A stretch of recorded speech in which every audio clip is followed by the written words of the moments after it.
नमस्कार दोस्तों। आपका स्वागत है नींबू निचोड़ के 44वें एपिसोड में। अभी तक हमने बहुत सारे देवी देवताओं की बात की, बहुत हमने कानूनों की बात की और बड़ी शिक्षा की बात करी हमने। अब हम बात करेंगे जुए की, जिसको कि इंग्लिश में कहा जाता है गैम्बलिंग।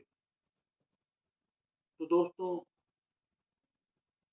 आप सब लोग जानते हैं कि जुआ अच्छी चीज़ नहीं है। इवन महाभारत में भी जब एक बार द्रौपदी के महल में या पांडवों के महल में दुर्योधन पहुंचा और जमीन समझ के उसने पानी में छलांग लगा दी, तो द्रौपदी बड़े जोर के हंसी थी और उसने गलती से बोल दिया, अंधे का बेटा अंधा।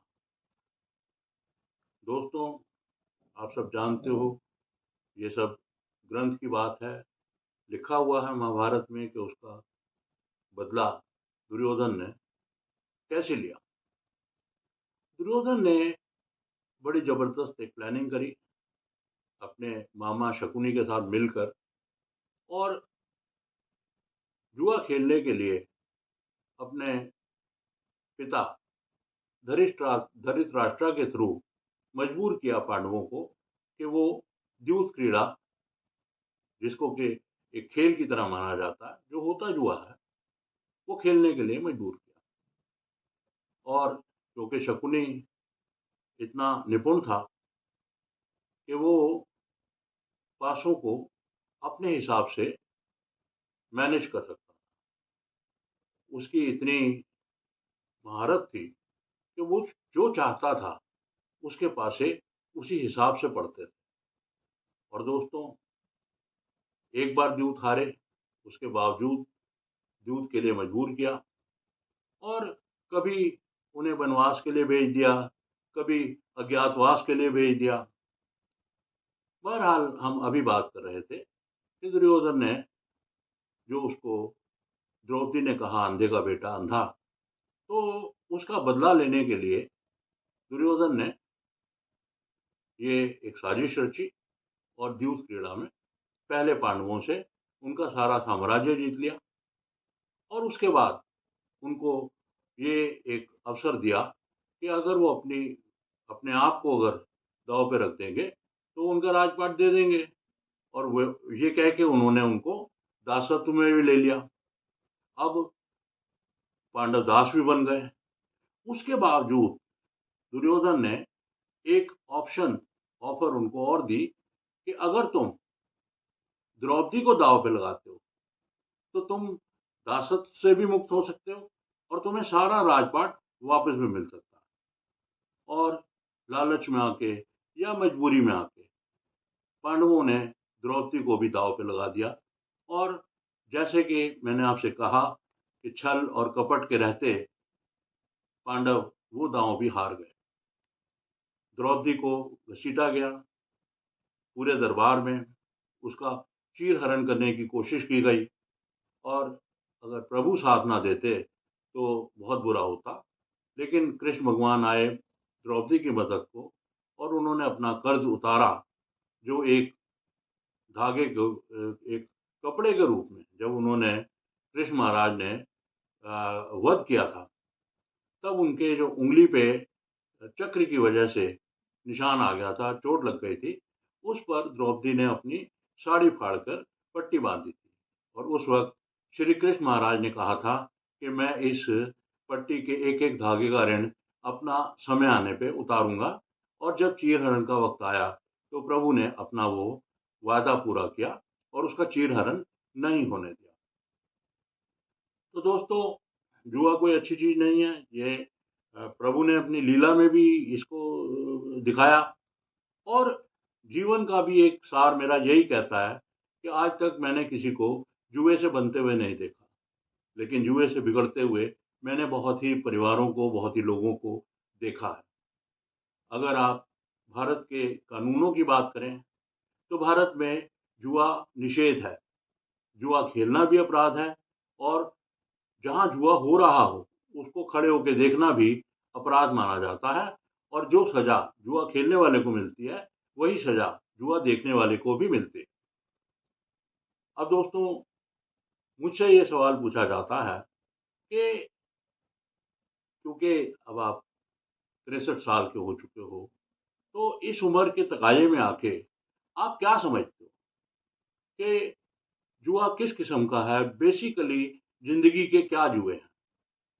तो दोस्तों, मेरा मानना ये है कि ज़िंदगी में 3 बड़े जुए हैं। सबसे पहला जुआ है, पैदा कहाँ हुआ? दूसरा जुआ है, जीवन साथी कैसा मिला?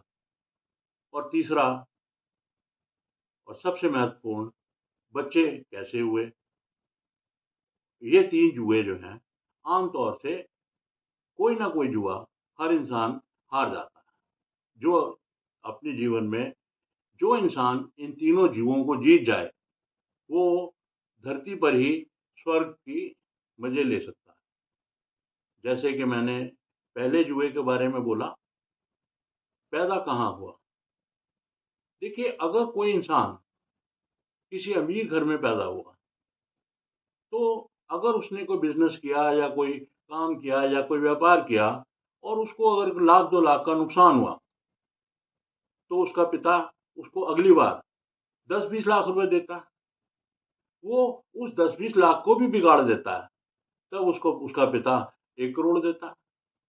और जब आपके पास 1 करोड़ रुपया हो, तो आप और लोगों को नौकरी पे रख के और लोगों से काम करा के आप अपना काम कर सकते हैं।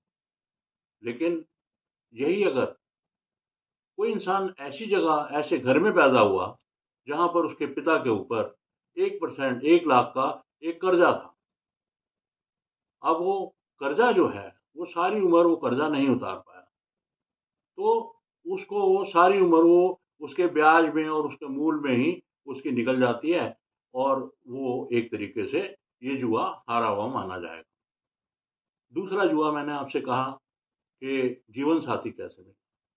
अगर आपको अच्छा जीवन साथी मिला, अगर आपकी पत्नी अच्छी है, तो वो कम बजट में भी अच्छा खाना परोस देगी, अच्छा खाना खिला अच्छा कपड़ा खरीद लेगी, अच्छा सब कुछ कर लेगी। लेकिन अगर आपको पत्नी अच्छी नहीं मिली, तो आप जितना मर्ज़ी कमा लो, वो उसको उड़ा देगी। यही हाल पति के लिए भी है। अगर पति अच्छा है, संस्कारी है, मेहनती है, तो वो घर में जो भी पैसा लाएगा, उसमें बरकत होगी और कामयाबी आपके कदमों को चूमेगी। रहा सवाल तीसरे जुए का, तो दोस्तों,